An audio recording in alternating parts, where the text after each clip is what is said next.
President Obama making a push to expand retirement savings to more Americans. Our guest host this morning is Bob Johnson, still with us to explain why this is such an important issue, sir.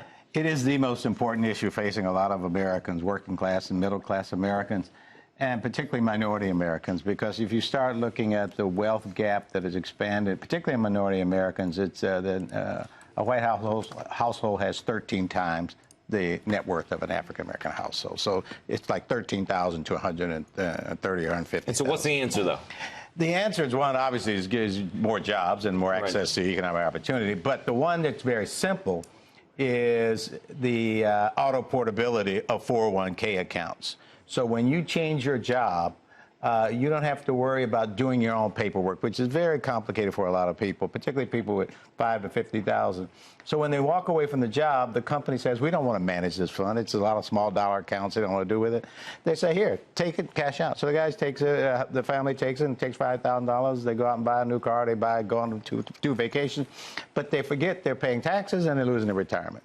So auto portability is basically saying, you give me your, by your own consent, you give me your Social Security number, and every time you leave, the company passes that information on to a system that automatically transport your 401k to your next job. Didn't we just hear about some big companies that didn't want to do that? Because a couple of companies want to start keeping the money now. Because they're worried that with the demographics changing, they want to be able to. They want to keep their money because the fees go down with the less money. Fees go down, but if you think about it, the big people who manage the money, the Fidelis, the T. Rowe Price, Vanguard, they love to see this trillions of dollars still moving into accounts as IRAs.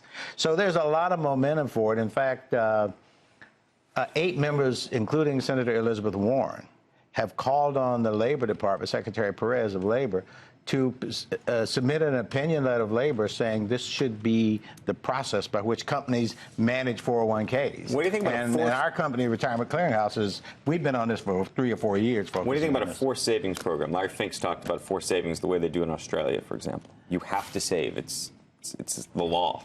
That one's a little bit more paternalistic than I'm prepared to go to at this time. But giving people a negative option, saying, you know, it's going to happen unless you do something, that I think... Opt out instead of... Yeah, right, you opt out. Yeah. And that is something I believe in because you do want to encourage people to save. And some companies are doing that. You know, a couple of finance companies are doing that. I feel like the private sector could solve this. There's a startup guideline that's going to manage all these small accounts for you and allow you to make your retirement account portable.